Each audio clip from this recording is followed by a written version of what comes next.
Close your eyes for a moment. Imagine standing at the edge of greatness yet chained by something invisible. That chain is not the world, not your enemies, not your circumstances. That chain is your own mind. Napoleon Hill once wrote, "The human mind is both a master and a slave. Control it and you control your destiny. Ignore it and it will destroy you." Today, I will show you how to break free from that prison and bend your brain to your will. Because the truth is, your brain is not your friend. It was never designed to make you rich, powerful, or unstoppable. It was designed to keep you safe. And safety is the death of greatness. Step 1. Your brain was built to break you. Napoleon Hill said, "Every man is where he is and what he is, because of his mental attitude." Your brain doesn't care about your goals, your dreams, or the empire you want to build. It only cares about one thing: survival. That's why it whispers, "Skip the gym. Scroll one more time. You'll start tomorrow." It wants comfort, but comfort is a slow poison. Comfort never built warriors. Comfort never created visionaries. Comfort never made a Napoleon Hill, a Thomas Edison, or a Henry Ford. Hill studied over 500 of the world's wealthiest men and discovered one truth. Those who achieved greatness refused to obey the soft voice of the brain. Instead, they mastered it. When you obey weakness, you become a slave to your own mind. But when you fight back, you take the first step toward freedom. Step 2. Make pain your power. Most people run from pain. They treat discomfort like an enemy. But Hill revealed a deeper law of life. Every adversity carries with it the seed of an equal or greater benefit. Pain is not your enemy, it is your currency.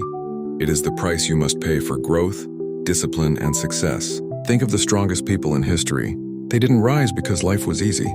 They rose because pain became their teacher. Each scar became proof of progress. Each failure became fuel. Here is the secret. The next time your brain whispers, "I don't feel like it," you must smile and answer, "Good, that means I must." When you start using pain as a signal to move forward, instead of an excuse to retreat, you unlock a power most men will never taste. Hill himself said, "Strength and growth come only through continuous effort and struggle. Your struggle is your crown. Your resistance is your road to destiny." Step 3. The 3-second kill switch. Napoleon Hill warned us that indecision is the seedling of fear. Every time you hesitate, your brain wins. Every time you delay, you feed doubt. That's why you must practice the 3-second rule. You have exactly 3 seconds to act before your brain talks you out of it. Don't feel like working out? 3, 2, 1, move, doubting your ability. 3, 2, let's start. Afraid to speak up? 3, 2, say it. No thoughts. No hesitation, just action. Because action kills fear, and hesitation kills dreams. Hill observed this truth in every successful man he interviewed. Decisive action separates the doers from the dreamers. If you want to rise, you cannot afford the luxury of delay. Every second wasted is another link in the chain of slavery to your own mind. Step 4, daily war mode. Hill taught that success is the result of daily habits, not occasional effort. He called it the principle of definiteness of purpose. But purpose without discipline is nothing but noise. You don't need a 50-step morning routine. You need war rituals. Small daily battles that train your brain to obey. A cold shower that shocks your system. 100 push-ups when your body says no. In 30 minutes of deep work when the world is distracted. Speaking when fear tells you to stay silent. Waking up before the sun while others are asleep. Each act of discomfort is a declaration of war against weakness. Each ritual is proof that you are no longer a victim of your mind, you are its master. Hill once declared, "Self-discipline is the master key to riches." Your war mode is not about punishing yourself. It is about forging discipline so unbreakable that success becomes inevitable. Step 5, become the machine. Most people wait for motivation. They wait until they feel disciplined. But warriors, as Napoleon Hill discovered, do not wait.